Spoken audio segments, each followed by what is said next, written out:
नमस्कार, आप देख रहे हैं 4 PM बिहार और मैं हूं अभिषेक मिश्रा।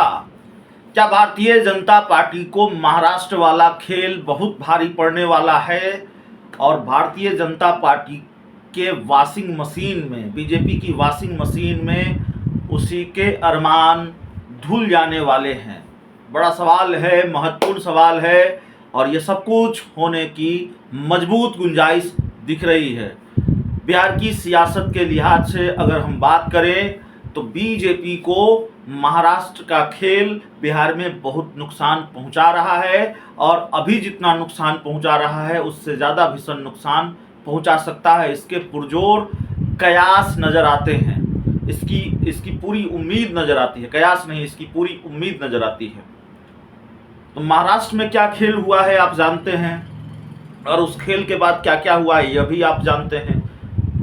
महाराष्ट्र में एक खेल करने की कोशिश बीजेपी ने पहले की थी, जब सुबह सुबह सरकार बन गई थी भारतीय जनता पार्टी और अजीत पवार की। लेकिन फिर शरद पवार का जो मास्टर स्ट्रोक था, शरद पवार की जो चाणक्यगिरी थी, उसकी वजह से अजीत पवार को भी घर लौटना पड़ा और देवेंद्र फडणवीस को भी इस्तीफा देना पड़ा। लेकिन एक बार फिर खेल हो गया। अजीत पवार अपने कुछ विधायकों के साथ, तकरीबन 2 दर्जन विधायकों के साथ भारतीय जनता पार्टी के साथ चले गए और एनसीपी अजीत पवार गुट शामिल हो गई। महाराष्ट्र की सरकार में अजीत पवार डिप्टी सीएम हैं। जैसे ही ये घटनाक्रम हुआ, ये पूरा घटनाक्रम देश के प्रधानमंत्री नरेंद्र मोदी का कुछ ही दिनों पुराना एक वीडियो बड़ा वायरल हो गया, उसकी बड़ी चर्चा रही। प्रधानमंत्री नरेंद्र मोदी भ्रष्टाचार की चर्चा कर रहे थे और प्रधानमंत्री नरेंद्र मोदी हर पार्टी का भ्रष्टाचार गिना रहे थे और कमाल की बात है कि एनसीपी का भ्रष्टाचार भी गिनाया। तब प्रधानमंत्री नरेंद्र मोदी ने ये नहीं कहा था अजीत पवार वाली एनसीपी या शरद पवार वाली एनसीपी, कह भी नहीं सकते थे। अजीत पवार की एनसीपी अलग थी और शरद पवार की एनसीपी अलग थी, ऐसा नहीं था। एनसीपी एक थी। तो अलग अलग राजनीतिक दलों के भ्रष्टाचार प्रधानमंत्री नरेंद्र मोदी गिना रहे थे और कमाल ये हो गया कि जिसके भ्रष्टाचार गिना रहे थे वही महाराष्ट्र में उनकी पार्टी की सरकार में शामिल हो गई, बीजेपी की सरकार में शामिल हो गई।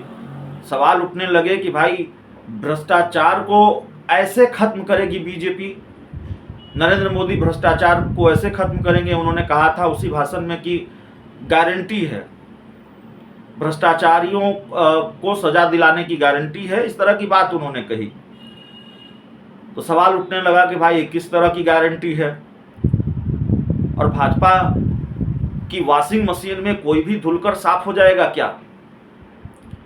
तो भाजपा की वॉशिंग मशीन में कौन कौन धुलकर साफ हुआ है और कौन कौन धुलकर साफ हो सकता है, हो रहा है, उससे ज़्यादा बड़ा सवाल है कि भाजपा की ही वॉशिंग मशीन में भाजपा के ही अरमान धुल जाएंगे क्या? बिहार की बात करते हैं। ये तो बात हो गई महाराष्ट्र और वहाँ के खेल की। बिहार का मामला क्या है? देखिए, भारतीय जनता पार्टी के पास नीतीश कुमार को घेरने का जो सबसे सशक्त हथियार है, सबसे मजबूत हथियार है, वो ये है कि नीतीश कुमार जंगल राज वालों के साथ चले गए हैं, नीतीश कुमार भ्रष्टाचार वालों के साथ चले गए हैं, भ्रष्टाचारियों के साथ उन्होंने हाथ मिला ली है। नीतीश कुमार बदल गए हैं। नीतीश कुमार ने क्राइम, करप्शन और कम्युनलिज्म से समझौता नहीं करने की बात कही थी, उन्होंने समझौता कर लिया है। 2017 में तेजस्वी यादव का केस में नाम आया तो उनसे इस्तीफा मांगा, उनको क्लियर करने के लिए कहा, एक्सप्लेन करने के लिए कहा। अभी जमीन के बदले नौकरी मामले में वो चार्जशीटेड है, फिर भी तेजस्वी यादव सीएम है और डिप्टी सीएम है, माफ कीजिएगा। और बिहार में मॉनसून सत्र चल रहा है। विधानसभा में बीजेपी ये मांग खूब कर रही है और लगातार कर रही है कि तेजस्वी यादव को बर्खास्त किया जाए, तेजस्वी यादव से इस्तीफा ले नीतीश कुमार। यही हथियार है बीजेपी के पास नीतीश कुमार को घेरने का।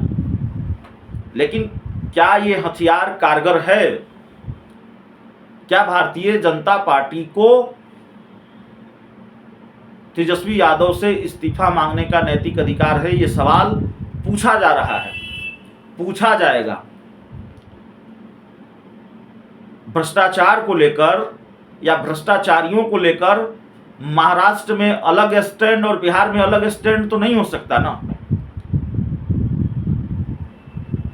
गांव में कहा जाता है कि हीरा के चोर या खीरा के चोर। यहां तो मामला यह है कि अगर चोर हैं तो दोनों हीरा के चोर हैं, नहीं तो कोई चोर नहीं है। महाराष्ट्र वाले भ्रष्टाचारी कैसे नहीं है जब अगर बिहार वाले भ्रष्टाचारी हैं तो एक को तो आपने अपनी सरकार में शामिल करा लिया है। तो मामला यही है कि जो सबसे सशक्त हथियार था बीजेपी के पास नीतीश कुमार को घेरने का, नीतीश कुमार पर सीधे आरोप तो नहीं लगा सकती बीजेपी, सीधे हमला नहीं कर सकती। नीतीश कुमार के खिलाफ कोई ईडी सीबीआई का मामला भी नहीं है, नीतीश कुमार को भ्रष्टाचारी कह भी नहीं सकती।